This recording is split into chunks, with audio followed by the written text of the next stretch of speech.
त्रिभुज। आज हम थोड़ा बेसिक टॉपिक लेकर चल रहे हैं त्रिभुज का।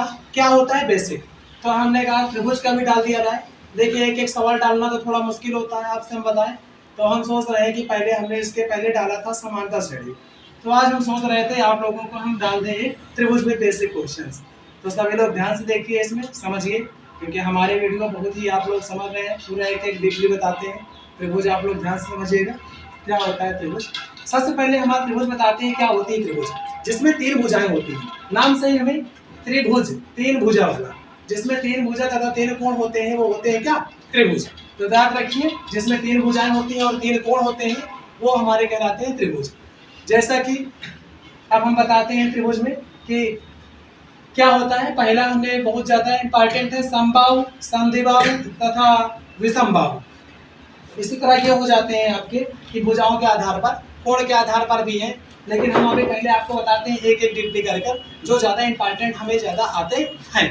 तो पहले हमारा क्या है, एक हुआ समबाहु, दूसरा हुआ समद्विबाहु, तीसरा हुआ विषमबाहु। ये क्या है हमारा, नहीं लिखा हमने, ये क्या है विषमबाहु। जब सारी भुजाएं बराबर होती है किसी त्रिभुज की, तीनों भुजाएं बराबर होती है तो उसे हम बोलते हैं समबाहु त्रिभुज। तो हम एक एक क्लियर करके बताते हैं कुछ। समबाहु त्रिभुज क्या होता है, पहली बार त्रिभुज आ गया होगा, तीन भुजा तीन कोण होते हैं, त्रिभुज कहलाते हैं। पहला समबाहु त्रिभुज है जिसमें सारी भुजाएं बराबर है। देखते हैं ए तीनों क्या भुजी, तीनों भुजाएं क्या है बराबर है, ए बी सी। तो इसका परिमाप होता है सभी भुजाओं का योग, a प्लस ए, परिमाप हो गया 3a, और क्षेत्रफल होता है √3/4 गुणा भुजा स्क्वायर। ये हो गया समबाहु का। समद्विबाहु त्रिभुज में जिसमें दो भुजाएं बराबर हुई और एक भुजा बराबर, एक भुजा अलग है, तो इसका क्या परिमाप हुआ, तीनों भुजाओं का योग a प्लस b, तो 2a प्लस b। ये हो गया इसका परिमाप समद्विबाहु का। क्षेत्रफल 1/2 आधार गुणे ऊंचाई, बेस इंटू हाइट, ये हो गया। और एक समकोण त्रिभुज भी है, उसका भी यही होता है क्षेत्रफल। तो इन्हीं के अंतर्गत एक और आता है विषमबाहु, जिसमें तीनों भुजाएं क्या होती हैं असमान, तीनों भुजाएं सेम नहीं होंगी। परिमाप होगा इसका a + b + c, तीनों भुजाओं का योग। और क्षेत्रफल होता है हीरोज फार्मूला से लगता है, निकलता है क्षेत्रफल s s - a s - b s - c root के अंदर।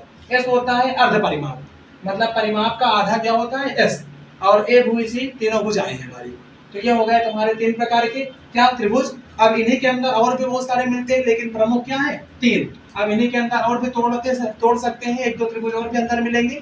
जैसे समकोण त्रिभुज, उसका भी क्षेत्रफल यही होगा और उसका भी इसी तरह आएगा, सेम टू सेम। अब हम एक और साथ में बताते हैं इसी वीडियो में हम आपको कम समय में कि आखिर सर्वांगसम त्रिभुज क्या होते हैं, कांग्रुएंस ट्रायंगल क्या होते हैं। जैसे तो त्रिभुज हमारे दिया हुआ है सर्वांगसम, मतलब सभी अंग समान। सर्वांगसम में क्या होता है, सभी अंग समान, मतलब ये भुजा बराबर ये भुजा, ये भुजा ये भुजा, तीन लाइन है, और ये भुजा ये भुजा हो गई बराबर। ये कोण ये कोण ये कोण ये कोण ये कोण ये कोण, दोनों भुजाओं की तुलना करेंगे, संगत कोण बराबर है और भुजाएं बराबर हैं, तो दोनों त्रिभुज क्या होंगे सर्वांगसम होंगे। इस प्रकार ये क्या हो जाते हैं सर्वांगसम त्रिभुज कहलाते हैं, जिसमें भुजाएं व कोण आपस में दोनों क्या हो बराबर हो। तो इस प्रकार आपको हमने इसी वीडियो में सर्वांगसम त्रिभुज के विषय में बता दिया, और साथ में हमने बता दिया तीन प्रकार के त्रिभुजों के क्षेत्रफल परिमाप निकालने। तो इस वीडियो को बस इतना ही खत्म करते हैं, आगे और भी हम बताएंगे। धन्यवाद, बने रहिए हमारे साथ आज से इस वीडियो में।